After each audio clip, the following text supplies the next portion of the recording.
Good morning. Today, I, Dr. Krishna Popat, PG second year student from Department of Conservative Dentistry and Endodontics, would be taking a lecture on the topic post and core. The contents include introduction, definition, effect of root canal treatment on the teeth, indications and contraindications of post and core, treatment planning, classification of post, components of restoration that includes the post, the core, and the final restoration, clinical techniques for the fabrication of cast post, summary, and conclusion. Introduction. The restoration of endodontically treated tooth replaces missing tooth structure, maintains the function and aesthetics, and protects against fracture and infection of the tooth. The tooth which have lost considerable amount of coronal and radicular structure can be made fully functional member of the dental arch by use of post and core system, or also called as the coronoradicular stabilization. The goals for restoration of endodontically treated tooth comprises of protecting the remaining tooth structure from fracture, replacing the missing tooth structure, and preventing the reinfection of the root canal system. The definitions. Understanding the terms post and core and the ferrule is of utmost importance because I'll be using these terms frequently in the further lecture. So, what is post? It is also called as dowel. Endodontic post or dowels are usually cemented or threaded into a prepared channel, and their main purpose is to retain the core and equally distribute the forces of mastication along the long axis of the tooth. So it is nothing but a restorative dental material that is placed in the root of a structurally damaged tooth, in which additional retention is needed for the core and coronal restoration. So it is the root canal restoration. Now, core, it is defined as properly shaped and well restored substructure which replaces the missing coronal structure and retain the final restoration. Ferrule, it is defined as a 360-degree metal collar of the crown surrounding the parallel walls of the dentine, extending coronal to the shoulder of the preparation, which resist stress exerted during post insertion. So it is a coronal structure, a collar like coronal structure to prevent the forces exerted on the tooth, which helps in dissipation of these forces and thus helps in retention and resistance of the post and core. Effect of endodontics on teeth. There are biologic concerns and anatomic concerns which are related because of the effect of endodontics on tooth. The biologic concerns include the loss of tooth structure. It can be because of caries or the decay of the tooth, and even because of the biomechanical preparation of the root canal system. Altered physical and altered aesthetic characteristics and the anatomic concerns includes the maxillary and the mandibular teeth, that is the position of the tooth in the jaw. Talking briefly about the biologic concerns, that is the effects of endodontics on teeth. The role of moisture loss on the nature of the dentine. There is alteration of strength due to architectural changes in the morphology of the tooth, concepts of biomechanical behavior of tooth structure under stress, nature of dentine toughness in pulpless teeth, and changes in the nature of the collagen alignment in pulpless teeth. Because of the dehydration and the loss of collagen, intermolecular cross-linking has shown to cause irreversible altered physical properties of the endodontically treated tooth. And because of such and a root canal therapy, a decrease in 14% strength and toughness of dentine has been observed in the RC treated tooth. Anatomic concerns. Other than the alterations made by endodontic therapy, there are certain important considerations during post-endodontic restorations. They are the amount of remaining tooth structure, the anatomic position of the tooth, the functional load on the tooth, the aesthetic requirements for the tooth. The various combinations of these factors will determine the selection of posts, cores, crowns, and the technique of the treatment procedure. Prior to any restoration of the endodontically treated tooth, we must evaluate it, and there are certain considerations to be taken, including endodontic considerations, that is, there should be presence of dense uniform 3D obturation 0.5 to 1 mm from the radiographic apex. Then periodontal consideration, healthy periodontium make placement of margins and impression easier and accurate, and destruction of biologic width leads to resorption of alveolar crest. So to give a proper restoration to the endodontically treated tooth, we must consider the periodontal status of the tooth. Aesthetic consideration, metal or dark restoration in anterior teeth is unacceptable if it extends beyond thin gingival margin. Fiberglass reinforced composite resins or zirconia post are also used in aesthetic areas.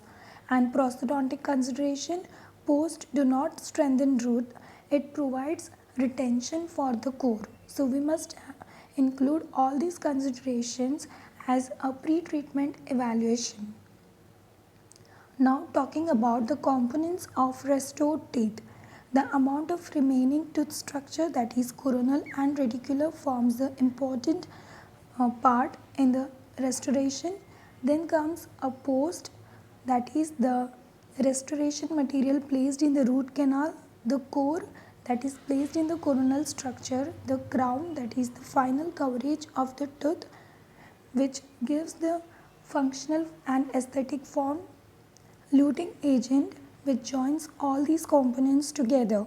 We can clearly see in the diagram all these components, the artificial crown, the cast post and core, then there is ferrule, then there are anti-rotation and the positive stops which I will be discussing, then the remaining tooth structure, and in the apical portion there is the remaining GP present, that is the gutta percha after the endodontic treatment.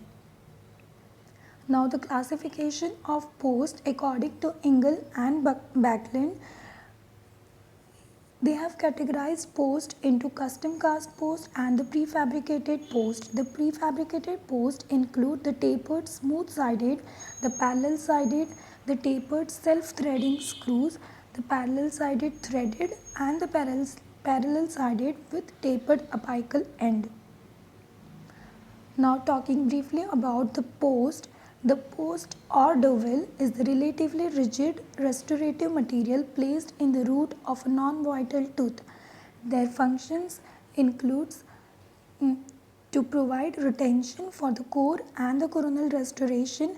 It also serves as a protective function by dissipating the masticatory forces along the length of the root, thereby equally distributing the stresses and providing some relief at the margins. The ideal properties of the post, it should provide maximum protection of the root, adequate retention within the root, maximum retention of the core and the crown, maximum protection of the crown margin cements seal, pleasing aesthetics, high radiographic visibility, retrievability in cases of retreatment, and biocompatibility. Indications. The post and core system is indicated when natural crown of root filled tooth has been damaged. There is loss of two proximal surfaces with the lingual endodontic excess which weakens the tooth. A change in axial position more than 1 mm is required as in malaligned teeth. Then to protect non-vital tooth against fracture as a bridge abutment, and in cases of radicular fracture to stabilize the fracture segments. And they are contraindicated if any signs of endodontic failure is present, if any horizontal cracks in coronal portion is seen, any abnormal root anatomy, extensive caries including root caries, extensive resorptions, perforations, short roots, and dilacerated roots. The materials used for the fabrication of post includes the metals and the non-metals. The metals Used for custom cast posts are gold alloys, chrome cobalt alloys, nickel chromium alloys, and for prefabricated posts, stainless steel, titanium, and brass are generally used. And the non-metals include the carbon fiber, fiber reinforced, including glass fiber, quartz fiber, and the woven polyethylene fiber, ceramic, and zirconia. The metal posts, custom cast metal post. The custom cast post and core has a long history of success in restorative dentistry. However, laboratory studies have consistently shown that the fracture resistance of teeth restored with custom cast post is lower than that of teeth restored with many different prefabricated posts.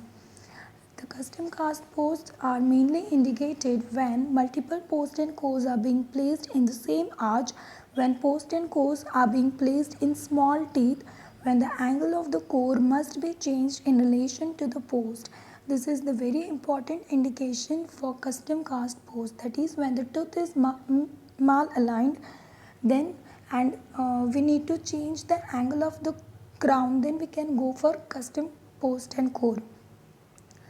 They are also used in excessively flayed and elliptical canals where prefabricated posts may be difficult to use, and they are generally easy to retrieve when endodontic retreatment is necessary. The commonly used materials for custom cast posts include type 3 or 4 gold alloys, and the main constituents of these alloys are gold, copper, and silver with small amounts of palladium, platinum, and zinc. And the non-precious nickel chromium and cobalt chromium alloys are also used. They are commonly used for endodontic post designs available in the form of plastic burnout patterns, which are then invested and cast. Talking about the prefabricated post, they are typically made of stainless steel, nickel chromium alloy, or the titanium alloy. Many of the prefabricated posts are made of titanium alloys and some are made of brass. The titanium posts were introduced because of concerns about corrosion. These prefabricated posts are easily available in the markets as preformed, whereas the custom posts are those that we actually make according to the root canal anatomy. And the most of the titanium posts have a radio density similar to gutta percha and sela and is thus sometimes hard to detect on radiographs. The titanium posts have lower fracture strength, which implies that they are not strong enough to be used in thin post channels. In the diagram, we can see that the prefabricated posts are used along with the core and the final restoration. Apart from the material used for prefabricated post, they can also be classified on the basis of the geometric shape as the tapered post or the parallel post, that is on the basis of its shape, whether they are parallel with two parallel sides or the tapered. Then they can also be classified on the basis of surface configuration, whether they are smooth post, serrated post, or the threaded post, and on the mode of retention, whether they are active post or the passive posts. Now the difference between active and passive post: the active are the threaded ones, that is they engage the dentine, they are more retentive and they provide more stress, whereas and also the active posts are thick, used in the thick but short roots, and the passive posts, they are retained by luting agent. They provide less retention and stress and are used in long slender roots. The commonly used prefabricated posts are the carbon fiber reinforced epoxy resin post. The shape of such fiber posts are they are double cylindrical with conical stabilization edges. The surface texture is smooth or serrated. For example, Mirafit carbon, composite post, endopost, carbonite system. The advantages are that the modulus of elasticity is similar to dentine. They are less time consuming, biocompatible, and provides high fatigue tensile strength and are easily retrievable, whereas the disadvantages of carbon fiber reinforced epoxy resin posts are their flexural strength decreases 50% by moisture contamination, then anesthetic, the lack of radio opacity, poor adhesion to composite resins, there is reduced modulus of elasticity and they lack radio opacity and gives poor adhesion to composite resins. The next commonly used are glass fiber reinforced epoxy resin posts which were introduced in 1992, and the main composition of such posts includes glass or silica fibers, electric glass, high strength glass, quartz fibers. Fibers can be silica based. Higher content of fibers give greater strength. The shape of such posts are cylindrical, cylindroconical, or the conical, and it is shown that parallel sided glass fiber reinforced epoxy resin posts provide more retention than the tapered post, and the reduced flexural strength occurs when there is contact with oral fluids. And the example of glass fiber posts are Mirafit White, Lucent Anchor, Snow Post, Parapost, and Fiber White. And the advantages of such include good adhesive bond between the composite resin cement and the post. It also provides improved treatment with airborne particle abrasion, and they are less brittle than the ceramic post. The next system includes the polyethylene fiber reinforced post, which comprises of the ultra high molecular weight polyethylene woven fiber ribbon coated with dentine bonding agent and pegged into the canal where it is light polymerized in position. The advantages it offers is of the flexibility, and they are mostly available in triaxial architecture nodal intersections to prevent crack propagation. So these fiber posts are mainly used for preventing crack propagation, and they also provide mechanical retention for composite resin cement. The next is zirconia post. They are mostly comprised of zirconium oxide, fine-grained tetragonal zirconium polycrystals, and they are metal-free posts, so they avoid discoloration of tooth structure, provide optical properties, and also resistance to corrosion. They are available in cylindroconical shape, smooth surface, no grooves, serrations are required to enhance mechanical retention and may not bond well to composite resins. The advantages of zirconia posts include that they have got high strength, radio opaque, biocompatible and low solubility, whereas the disadvantages of zirconia post are that it cannot be etched, thus leading to difficulty in retention of the composite core.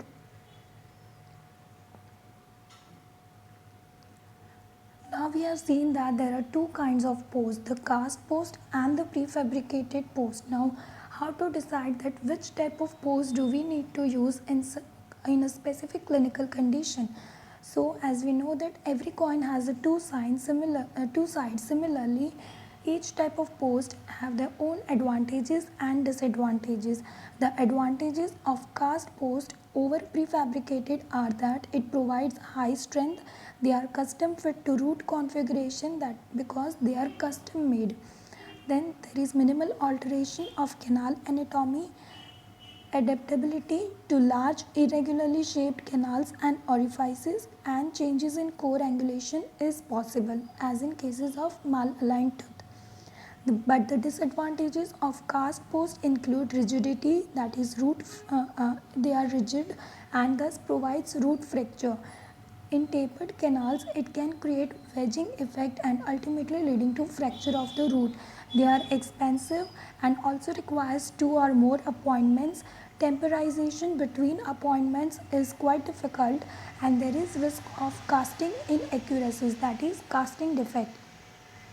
It also gives unaesthetic appearance and are difficult to retrieve. The advantages of prefabricated over cast posts are they are simple to use, requires less chairside time, they are completed in one appointment and easy to temporize. But the disadvantages of prefabricated overcast post are root is designed to accept the post rather than the post being designed to fit the root. Because in this we have already preformed post, so we need to do the changes in the root as per the post design, whereas in the custom post we make the post according to the root canal configuration. Then the second disadvantage of prefabricated is that the application is limited, because in this considerable coronal tooth structure is lost, and also chemical reactions can occur when post and core are of dissimilar metals. Now, talking about the principles of tooth preparation. To place any post and core, we need to prepare the tooth first. And the principles of tooth preparation includes the conservation of tooth structure, retention form, and the resistance form. The retention of a post is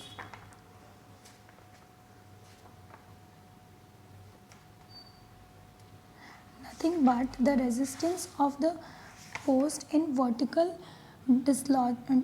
It is the resistance of the post to vertical dislodging forces, whereas the resistance refers to the ability of the post and the tooth to withstand the lateral and the rotational forces.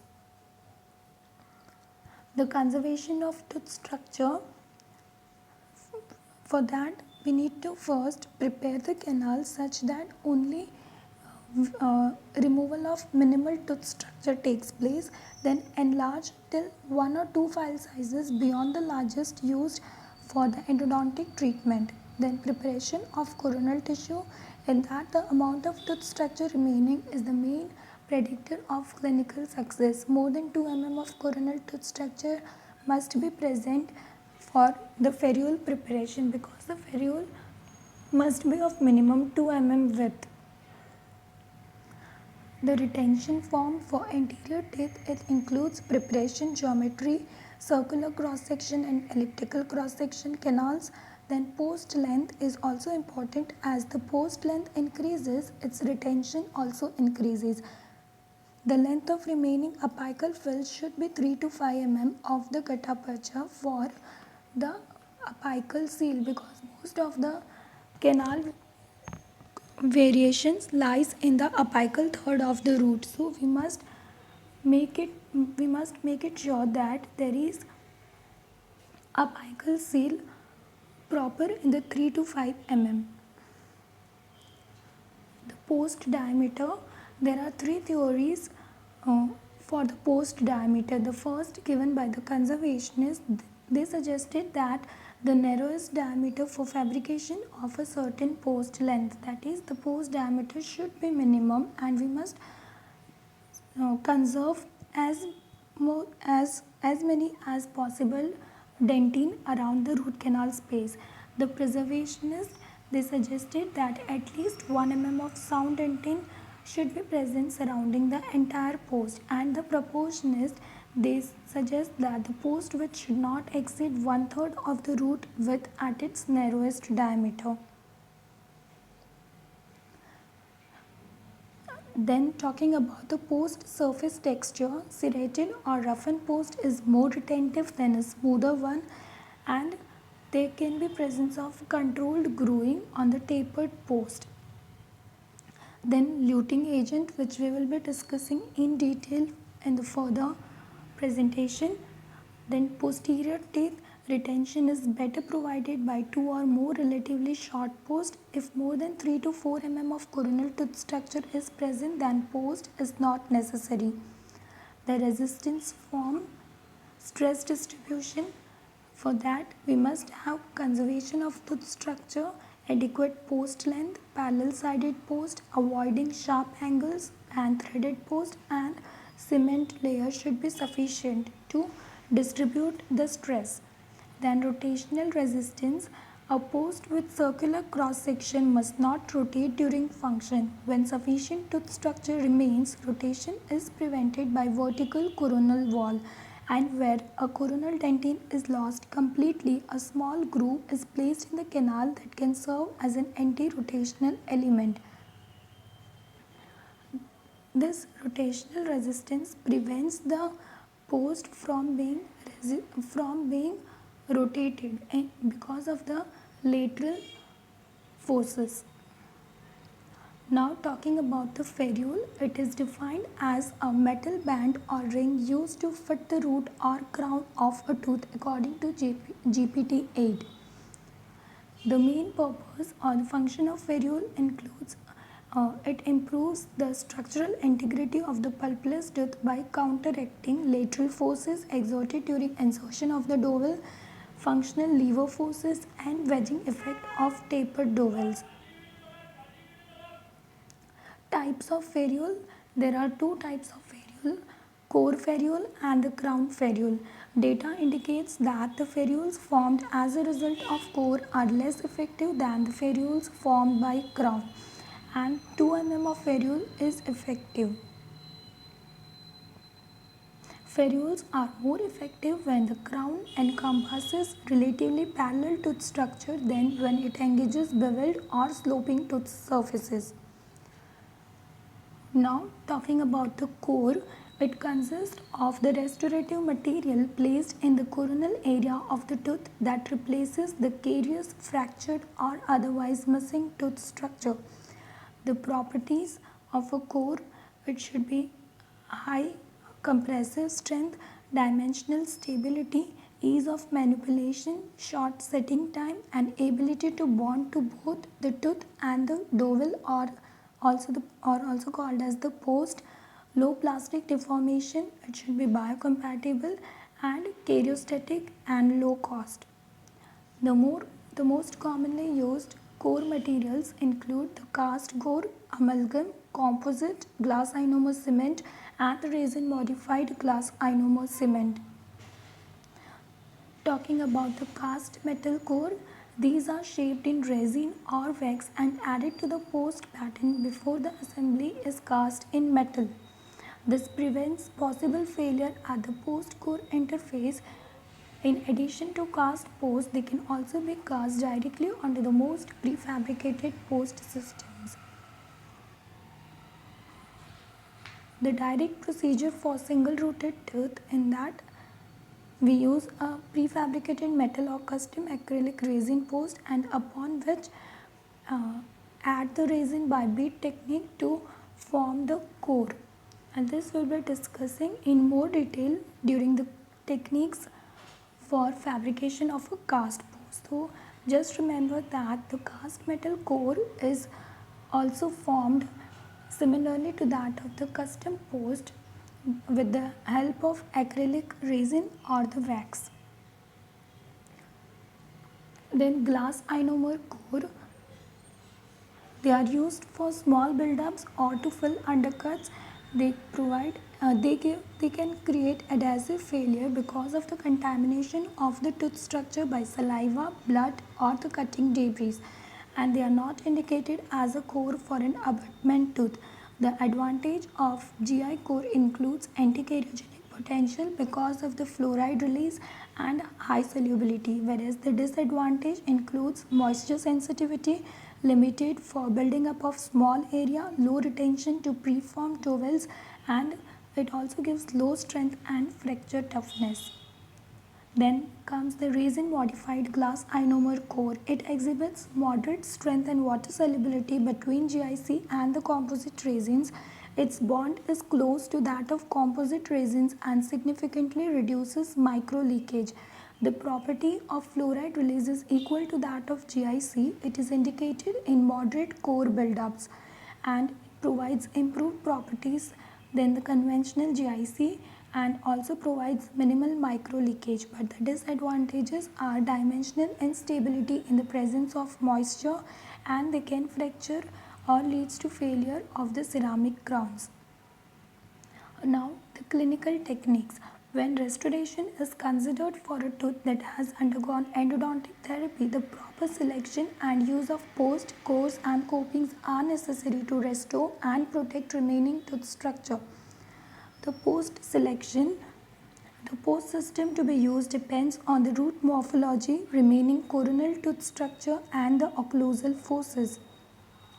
The procedures tooth preparation for endodontically treated teeth can be considered a three-stage operation. First is the removal of the root canal filling material to the appropriate depth such that the remaining 3 to 5 GP is present at the apical third. Then enlargement of the canal. It should not be too much enlarged to affect the remaining dentin. We must at least minimally keep the dentin of 1/3 width, and the preparation of the coronal tooth structure such that 2 mm of sound tooth structure is present coronally to give a 2 mm ferrule. Removal of the endodontic filling material can be done by using two methods. First is with a heated endodontic plugger or with a rotary instrument. The timing of removal of gutta percha after endodontic treatment is also important such that the remain apical 3 to 5 mm GP is there stable with no lateral leakages. So only after the GP sets properly we can remove the coronal part of the gutta percha, and it can also be removed using rotary instruments such as GG drills, piezo reamers, parapost drills, and other commercially available burrs. The clinical steps for fabrication of cast, post, and core includes the direct method and the indirect method using the acrylic resin or the inlay wax. The direct technique is a reliable method described by Barker in 1963, but the disadvantage of this method is it can be completed in 2 visits. The wax with plastic rod as a carrier or the acrylic resin with a solid sprue can be used, and the core of acrylic resin with an endodontic file coated with wax can be given. For this direct technique, we need to trim a 14 gauge solid plastic sprue available in the market such that it slides easily into the canal to the apical end. Then cut a small notch on the facial portion, and this is just for the orientation of the post for further placement. Then mix acrylic resin monomer and polymer in runny consistency. Lubricate with petroleum jelly or cotton wrapped on piezo reamer. That is, we need to lubricate the canal prior to the placement of acrylic resin, and this lubrication can be done using petroleum jelly. Then fill the orifice as full as possible with acrylic resin with a plastic filling instrument. This can be done by either a bit brush technique wherein small increments of acrylic resin is placed, or the roll the resin technique. That is, in this technique we roll the resin into a thin cylinder when the resin is in dovey stage, and then we place this thin cylinder into the canal to give the shape of the root canal. Set the monomer coated sprue into the canal. When the acrylic resin becomes tough and dovey, pump the pattern in and out, and when it polymerizes we need to remove the post. This is a diagrammatic representation of the method for direct technique of post fabrication. We need to trim the plastic dowel that is available in the market, then go for the checking of the post into the root canal. Bead brush technique, add resin to endodowel, then when resin reaches dovey stage, insert it into the canal. Core portion is constructed. This is the prepared pattern including the post and the core. Then inspect for any undercuts, and if present trim them away, and then finally finishing of the core has to be done. This is the polished core. This direct technique can also be done by using inlay wax. In this, instead of acrylic resin, use the inlay wax. Sit wax covered sprue in the canal, then remove the pattern from mouth. Core build up is shown. And after the inlay wax post and core is pattern is formed, then we go for investment and casting. This is the casted post. Then the casted post is cemented using appropriate luting agent, and this is the radiograph showing the radio opaque post and core. There is also an indirect procedure for the fabrication of post and core, and this just the way we have done in the direct procedure, the same direct procedure is done onto the cast and not in the patient's mouth. So it is an indirect procedure.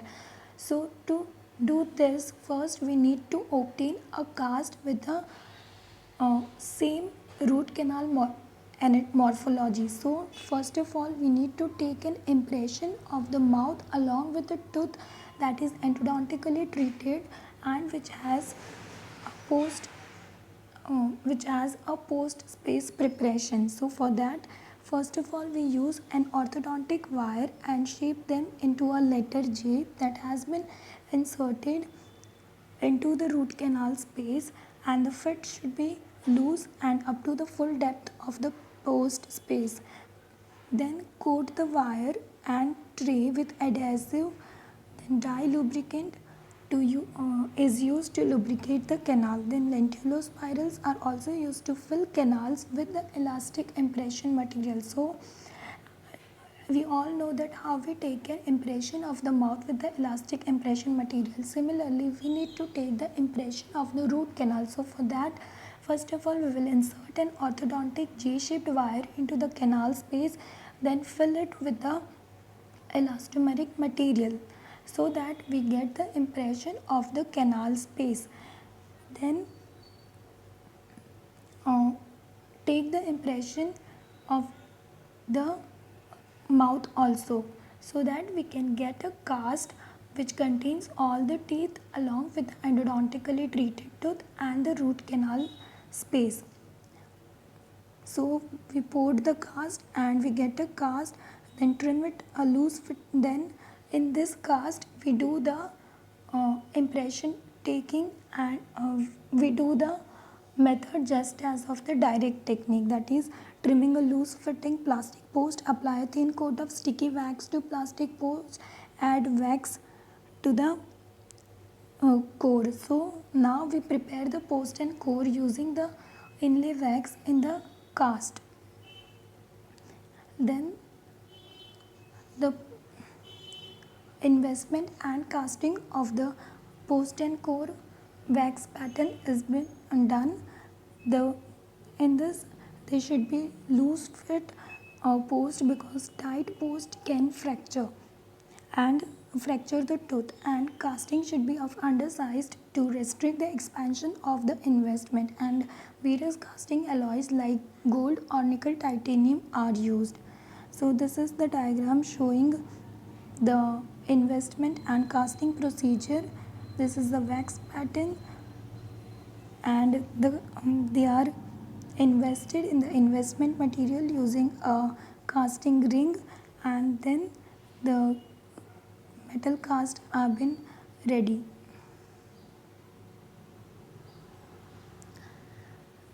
Once the metal post and core is ready, we need to do the trying of it into the patient's mouth, and then they are cemented using proper luting agent. This luting agent should fill the dead space in the root canal. If any voids are present between the root canal space and the post, then it can lead to reinfection and PDL inflammation. Lentulo spirals are used to load the cement in the post space, and then post and core are inserted gently to avoid hydrostatic pressure to avoid the root fracture.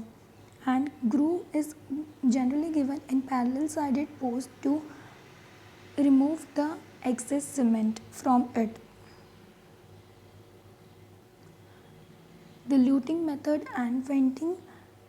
Optimal method of cementation of post includes drying of the canal, mixing the cement according to the manufacturer's instruction, uniformly place the cement in the canal, Place the post into the canal with least possible force.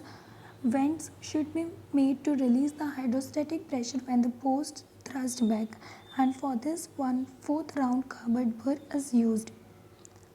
The various luting agents used includes glass ionomer cement, zinc phosphate cement and the resin cements. The advantage of GIC includes inherent adhesion to tooth structure, high retention rate, little shrinkage, good marginal sill, fluoride release, and it is biocompatible. But the disadvantage of GIC, it is brittle, it does not bond to noble metals, they are soluble, abrasive, water sensitive during setting phase, non-inherently radio opaque and less aesthetic. The zinc phosphate cement, the advantages include sufficient flow to form a thin layer for the cementing of closely adapted crowns and also provides low thermal conductivity beneath a metallic restoration. But the disadvantage include low crushing strength, slight solubility in mouth fluids can also affect its strength, and there is lack of true adhesion. The advantage of resin cements and resin modified GIC includes greater retention with dentine bonding agent, and the disadvantage include expansion, cause undue pressure, and that it is technique sensitive and has got shorter working time. Now after discussing about the custom cast post and core prefabricated including the tapered and the parallel side, let us summarize the advantage, disadvantage, recommended use and precautions to be taken with each categories. First, the custom cast post and core. The main advantages it offers include conservative tooth preparation. They are of high strength and gives better fit than the prefabricated, but the disadvantage includes they are time consuming and it is a complex procedure and mostly used in elliptical canals and flared canals, and precautions care to be taken to remove nodules before trying. Then the tapered prefabricated posts provide advantages of conservative tooth preparation, high strength and high stiffness. The disadvantages include less retentive than the parallel sided and threaded post, and they are used in small circular canals and not recommended for excessively flared canals and elliptical canals. Parallel sided prefabricated post provides high strength, good retention, comprehensive system, and the disadvantage include precious metal post expensive, less conservative tooth preparation, and used in small circular canals, and care should be taken during preparation. Conclusion: success can only be achieved when technique choice best meets the needs of patient individual clinical diagnosis, and it also depends on needs of individual disease tooth and clinical method for which it is indicated. Thank you.